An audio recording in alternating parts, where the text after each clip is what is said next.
Hi hello welcome to my channel. ఇవాళ రొయ్యలు కోడిగుడ్డు పొరుటు ఎలా చేసుకోవాలో చూద్దాము. ఎప్పుడు ఆనియన్స్ వేసుకుని పొరుటు కాదండి, రొయ్యలు వేసుకుని ఒక్కసారి పొరుటు చేసుకోండి. టేస్ట్ అయితే చాలా బాగుంటుంది. కొంచెం కర్రీతో అన్నమంతా కలుపుకొని కడుపు నిండా కమ్మగా తినొచ్చు, అంత టేస్టీగా ఉంటుంది. ఇంత టేస్టీ అయిన కర్రీ ఎలా చేయాలో తెలుసుకునే ముందు ఒక చిన్న మాట. ఇవాల్టి నుంచి వీడియోల్లో మిమ్మల్ని కొన్ని పొడుపు కథలైతే అడుగుతానండి.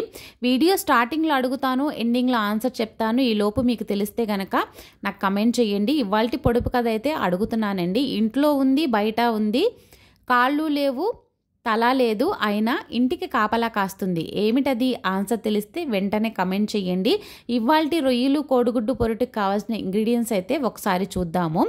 1/2 కేజీ రొయ్యలు, ఒక 6 నుంచి 7 గుడ్లు తీసుకోవచ్చండి.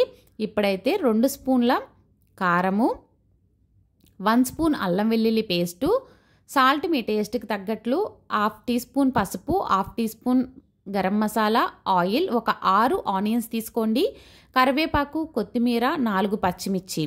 ఇప్పుడైతే స్టవ్ ఆన్ చేసుకుని బాండీ పెట్టుకుని 4 నుంచి 5 గరిటెల ఆయిల్ అయితే వేసుకోవాలండి. ఆయిల్ కొంచెం ఎక్కువే పడుతుంది. ఆయిల్ హీట్ అయిన తర్వాత సన్నగా కట్ చేసుకున్న ఆనియన్స్, కొంచెం పసుపు, కొంచెం సాల్ట్ వేసేసుకుని మిక్స్ చేసేసుకుని 5 మినిట్స్ సిమ్లో మూత పెట్టుకోండి. 5 మినిట్స్ తర్వాత ఆనియన్స్ మంచిగా మగ్గిపోతాయి. ఇప్పుడైతే క్లీన్ చేసుకున్న రొయ్యలు వేసుకోండి, పచ్చిమిర్చి, కరివేపాకు వేసుకుని ఒకసారి మిక్స్ చేసుకున్న తర్వాత 1 టీ స్పూన్ అల్లం వెల్లుల్లిపాయలు కూడా వేసుకోండి.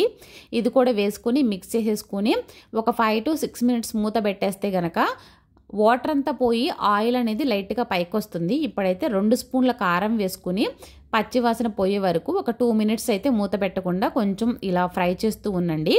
ఇప్పుడైతే ఒక కప్పున్నర వాటర్ వేసుకుని 2 మినిట్స్ తర్వాత కప్పున్నర వాటర్ వేసేసుకుని మిక్స్ చేసేసుకుని ఒక 10 to 15 మినిట్స్ సిమ్లో అయితే ఉంచాలండి. మధ్యలో ఒకసారి రొయ్య అనేది కుక్ అయిందో లేదో చెక్ చేసుకోండి. 15 మినిట్స్ తర్వాత ఆయిల్ అనేది పైకి వస్తుంది. ఇలా ఆయిల్ కొంచెం పైకి వచ్చే వరకు అయితే సిమ్లోనే పెట్టుకోవాలి.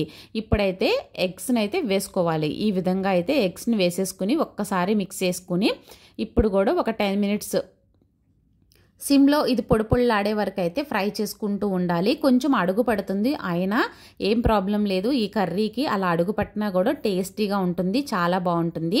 ఇది పొడి పొడిలాడే వరకు ఫ్రై చేసుకున్న తర్వాత 1/2 టీ స్పూన్ గరం మసాలా, కరివేపాకు, కొత్తిమీర చల్లుకుని వేడివేడిగా అన్నంలో వేసుకుని తింటే టేస్ట్ అయితే చాలా బాగుంటుందండి. మీరు కూడా ఒకసారి ట్రై చేయండి. నేను అడిగిన పొడుపు కథకి ఆన్సర్ అయితే తాళమండి. నా వీడియో నచ్చినట్లయితే ఒక లైక్ ఇచ్చేయండి. Thank you for watching my video.